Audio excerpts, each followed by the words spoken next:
हृदय विदारक है। 100 से ज्यादा लोग मर चुके हैं, 40,000 लोग प्रभावित हैं।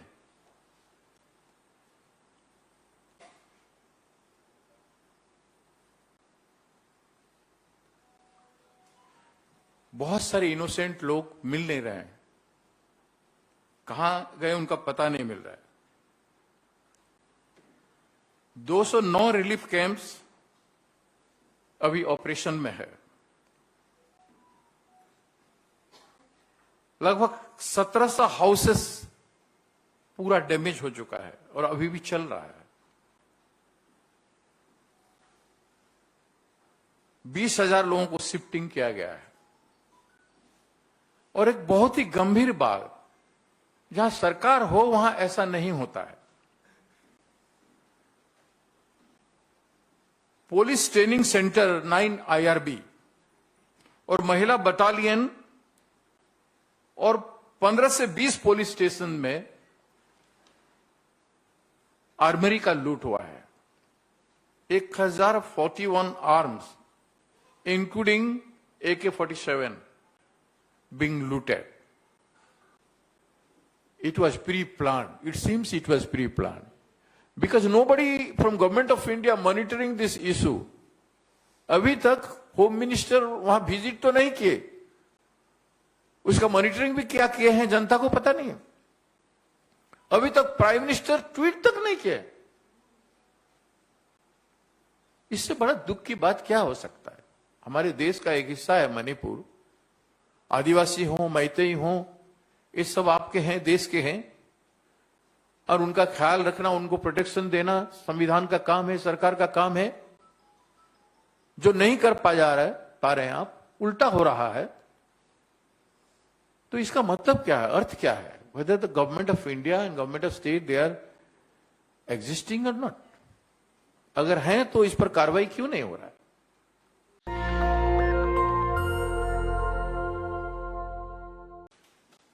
मणिपुर का जो स्थिति है आज पूरा देश और विश्व देख रहा है। मैं 3 साल से मणिपुर में काम कर रहा हूं। मणिपुर में हिल एरिया और वैली एरिया 2 एरिया कॉन्स्टिट्यूट करता है। हिल एरिया बहुत वास्ट है,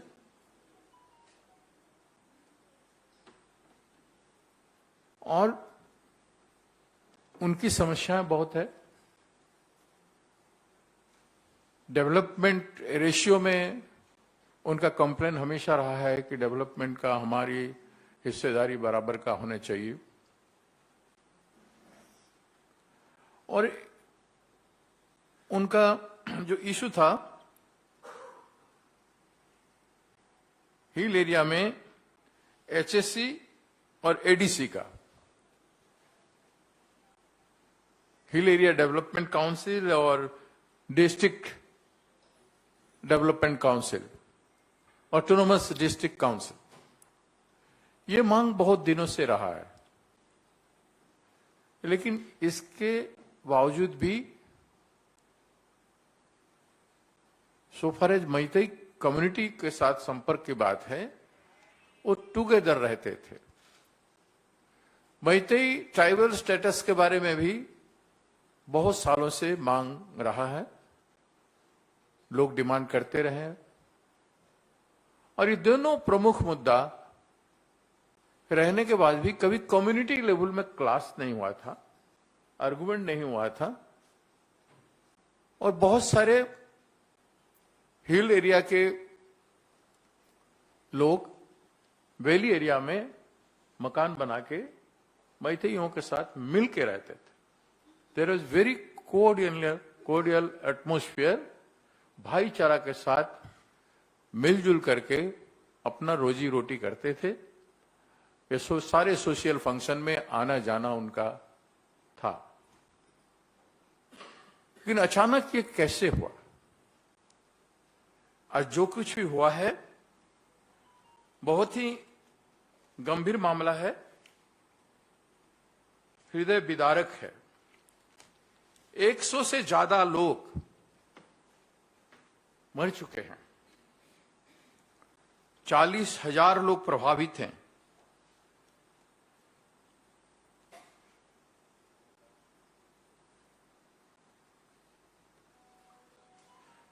बहुत सारे इनोसेंट लोग मिल नहीं रहे हैं, कहां गए उनका पता नहीं मिल रहा है। 209 रिलीफ कैंप्स अभी ऑपरेशन में है। लगभग 1700 हाउसेस पूरा डैमेज हो चुका है और अभी भी चल रहा है। 20,000 लोगों को शिफ्टिंग किया गया है। और एक बहुत ही गंभीर बात, जहां सरकार हो वहां ऐसा नहीं होता है।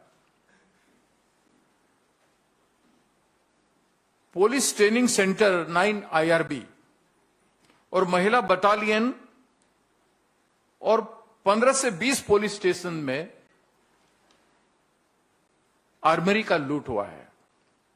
1041 arms including AK-47 being looted.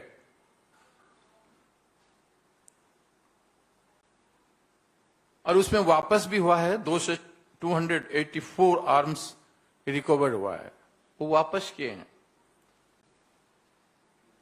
और अभी तक 757 आर्म रिकवर नहीं हुआ है।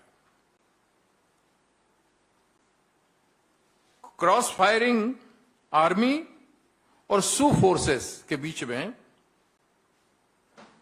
दोलाई थाबी में अभी भी चल रहा है।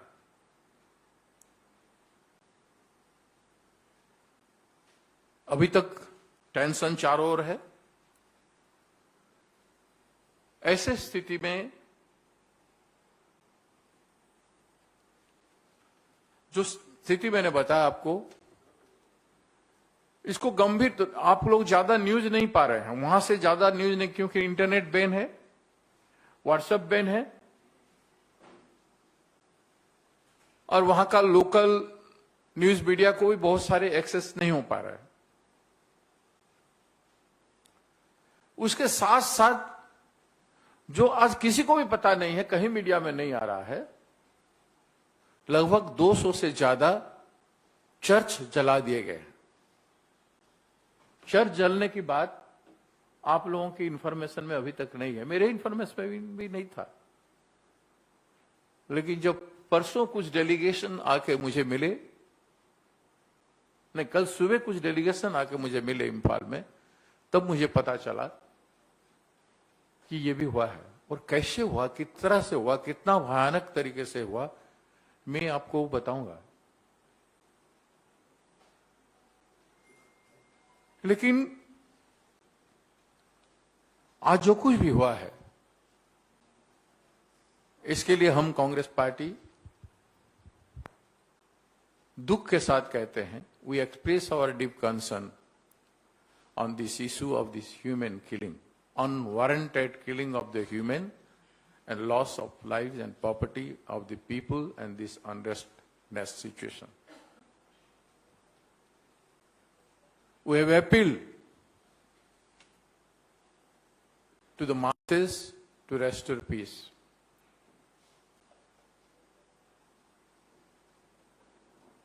उसके साथ साथ कैसे ये हुआ, ये बहुत बड़ी बात है। लोग राज्य सरकार से, केंद्र सरकार से असंतुष्ट थे। 2022 चुनाव में दोनों तरफ की जनता को प्रोमिस किया गया था कि हम आपकी बातें मान लेंगे, चाहे ऑटोनोमस काउंसिल की बात हो या ट्राइबल स्टेटस की बात हो। लेकिन कोई डेमोक्रेटिक प्रोसेस का शुरुआत राज्य सरकार नहीं किया कि केंद्र सरकार भी नहीं किया। कोई पहल ऐसा नहीं किया जिससे कि जनता के बीच में एक कॉर्डियल एटमॉस्फेयर, एक वातावरण ठीक रह के कोई निर्णय हो। कोई उद्यम नहीं किया गया। और उस समय हिल में असंतुष्ट था, वैली में भी असंतुष्ट था। और चुनाव जीतने के लिए 2022 में जो सू फोर्सेस हैं, जो सरेंडर में थे, जो मिलिटेंट ग्रुप सरेंडर किए थे, उनको गवर्नमेंट ऑफ इंडिया ने 16 करोड़ रुपीस रिलीज किया था और उनको आर्म के साथ छोड़ दिया था to move on the election. जो मणिपुर का इलेक्शन कह रहा था कि वहां बीजेपी नहीं आ सकता है, लास्ट तक हमारे नेता जयराम जी और हम वहां पे कैंप कर रहे थे। जयराम जी, सलमान खुर्शीद जी गए थे, दोनों आके चीफ इलेक्शन कमीशन के पास कंप्लेन भी किए, लिख के दिए कि यहां सू फोर्सेस गन लेके ओपन घूम रहे हैं और वोट उस आधार पर हो रहा है। एक आदमी मर चुका है, कई लोग घायल हैं, हॉस्पिटल में लगभग 100-150 लोग थे। एक आतंकित वातावरण में चुनाव किया गया और आज वो आतंकित वातावरण आज जब है, वो भी राज्य और केंद्र सरकार के आंखों के सामने उनके प्रशासन में हो रहा है। आप चुनाव इलेक्शन कमीशन को निरपेक्ष चुनाव करने नहीं दिए। जनता का मैंडेट में भय था और आज भी भय का वातावरण है। चारों ओर सरकार ने फेल किया।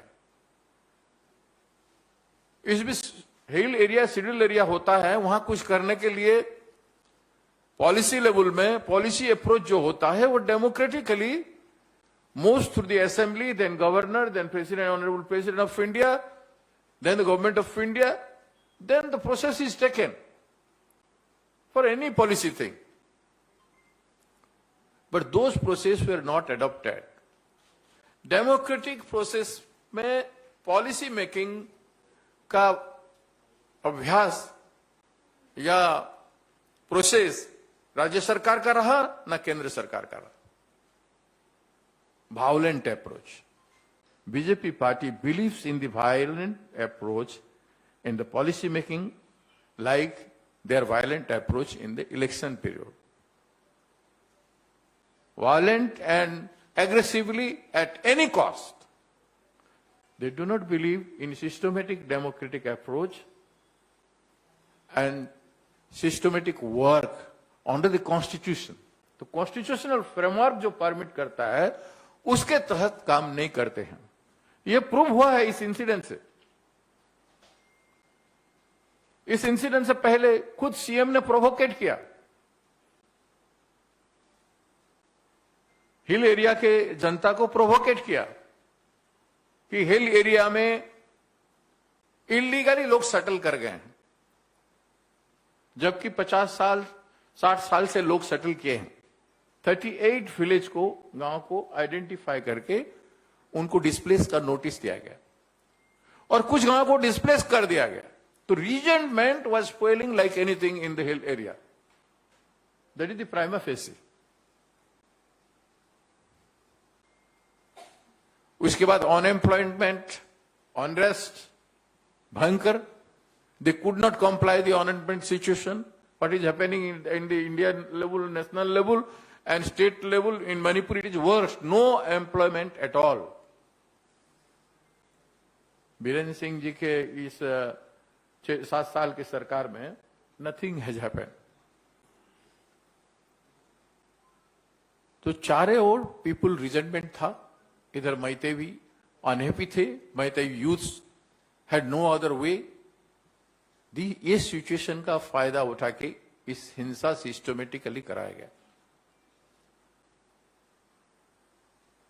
ये कैसे हुआ है हिंसा? आप लोग जानते हैं 3 तारीख को, इसी महीने में 3 तारीख को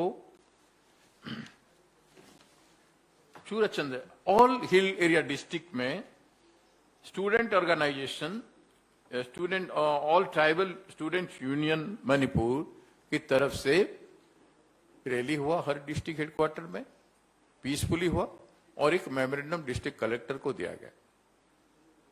but in Surappanchandrapur district when it was going on, that time क्या हुआ? What happened that time? There is one Baris Sharma, who is the former youth president of BJP. He's a goon. He was moving with gun during election. Even he fired the gun in the district office of one of the district in Manipur.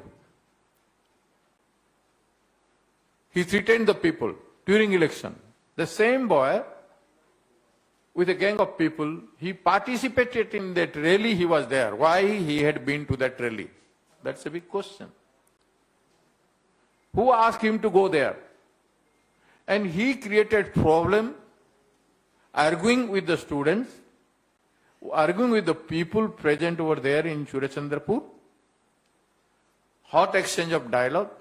Then under his leadership, the cookie gate was there in Surachandrapur.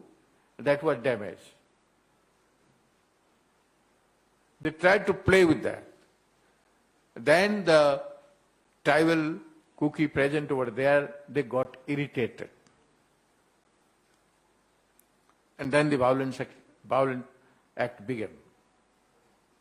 Retaliated in the valley. Then vice versa, the communities enter into the class. But at this time, what has happened? The two special force, like RSS and Bajrang Dal, is created in between.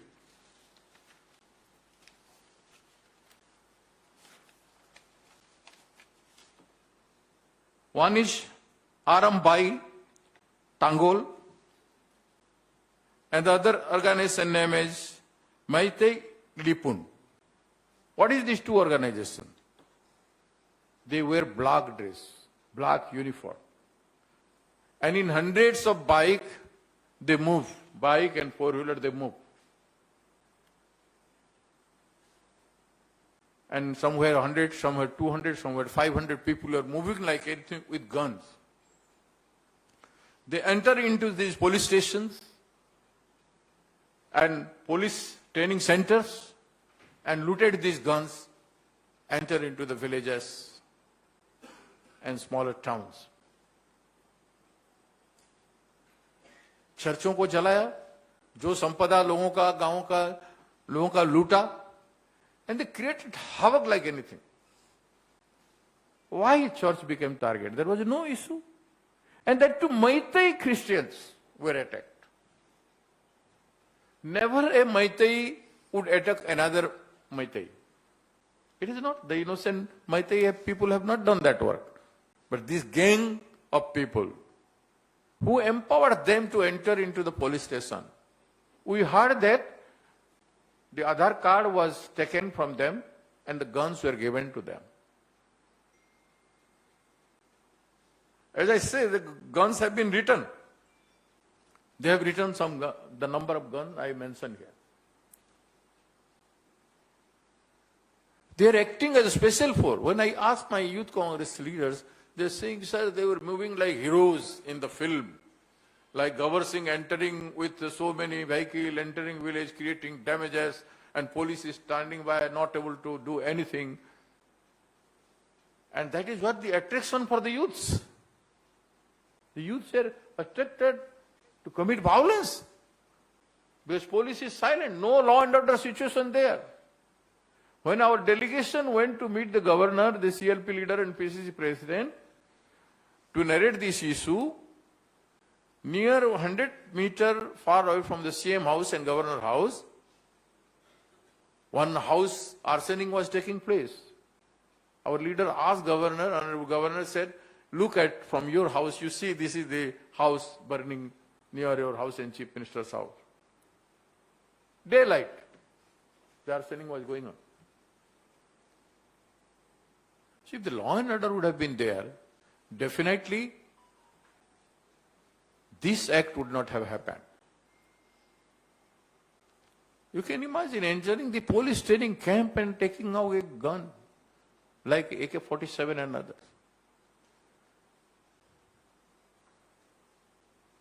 So, in this volume, the incident has happened. इतना मात्रा में ये हुआ है जो सोचा नहीं जा सकता। अभी भी सीज फायर, क्रॉस फायर चल रहा है बॉर्डर में। मैंने उस गांव का नाम दिया आपको। अभी भी आर्सनिंग हो रहा है।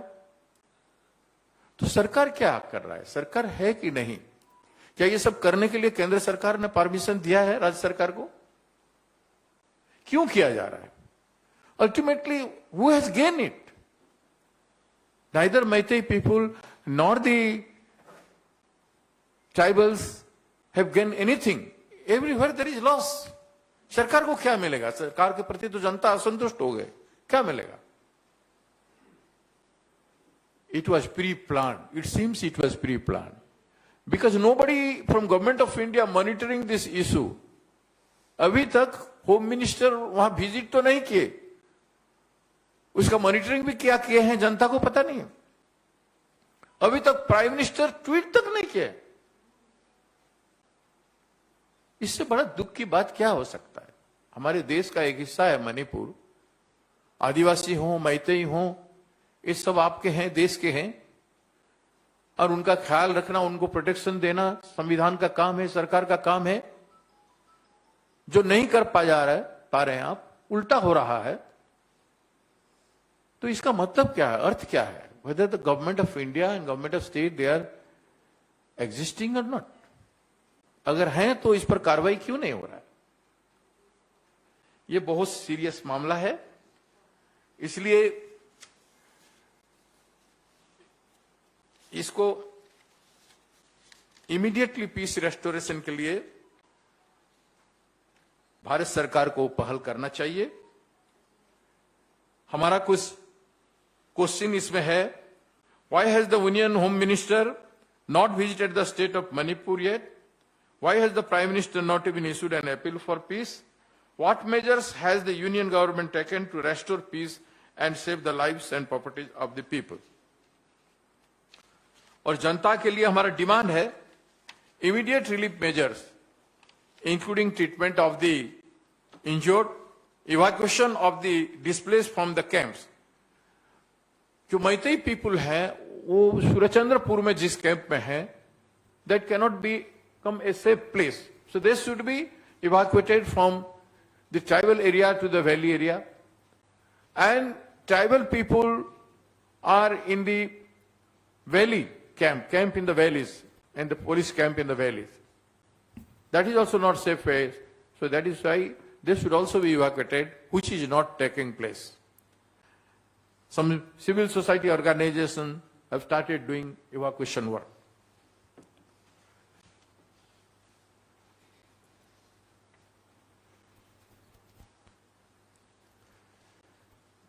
So our demand is to create a safe space for communities to go back to their neighborhood and homes. Those who are dead, for them we are demanding a compensation of rupees 20 lakh. For family members of the deceased, an appropriate amount of at least 5 lakh for damaged homes, and long-term rehabilitation measures to restore livelihood of those displaced. And above all, in this situation, immediate president rule must be imposed to stop this incident which is going on now also. And that is, this is the negligence, and president rule will be there, then everybody would become serious. एक तरफ ये दुख की बात है कि एक तरफ राज्य के सरकार, केंद्र के सरकार हिंसात्मक व्यवहार करते हैं अपना पॉलिसी में और जनता के साथ डील करने में, चाहे आदिवासी हो या मैतेई हो। तो दूसरी तरफ कांग्रेस पार्टी का प्रयास है, श्री राहुल गांधी जी का प्रयास है कि नफरत छोड़ो भारत जोड़ो। उन्होंने 3,500 किलोमीटर पैदल यात्रा में मैसेज देने का कोशिश किया, भाईचारा का स्थापना करने का, लेकिन इधर तो नफरत का बीज बोते चल रहे हैं भारतीय जनता पार्टी के लोग। हर राज्यों में चुनाव में अपना बातों के साथ साथ अपना एक्ट में सरकारी संस्था इंस्टीट्यूशन या जो एम्पावरमेंट मिला है जनता का हित करने के लिए, जनता को हिंसात्मक तरीके से जनता के साथ बिहेव करने के लिए नहीं। आज तो लोगों का दिल टूट चुका है। कुछ भी हो, मैतेई और ट्राइबल जो आपस में प्यार से रह रहे थे, वो दिल तो टूट चुका है। कैसे जोड़ा जाएगा लोगों का दिल? आज भी समय है भारत सरकार और राज्य सरकार अपना रवैया बदलें और राहुल जी की नफरत छोड़ो भारत जोड़ो की काम आप बोले ना बोले अपना कर्तव्य करके दिखाएं, ताकि देश का भलाई हो और जनमानस में शांति पहल हो। Congress party is very serious. We are appealing government to immediately operate these relief measures, and we are also trying from our side to carry on the relief measures in this affected area. Thank you. National Dastak की आपसे गुजारिश है कि अगर इसको बचाना चाहते हैं तो नेशनल दस्तक को सब्सक्राइब करने के लिए रेड कलर के सब्सक्राइब बटन को दबाएं, फिर बेल आइकन की घंटी दबाएं। नेशनल दस्तक को बचाने के लिए बहुत जरूरी है कि हर खबर को शेयर करें, लाइक करें, कमेंट जरूर करें।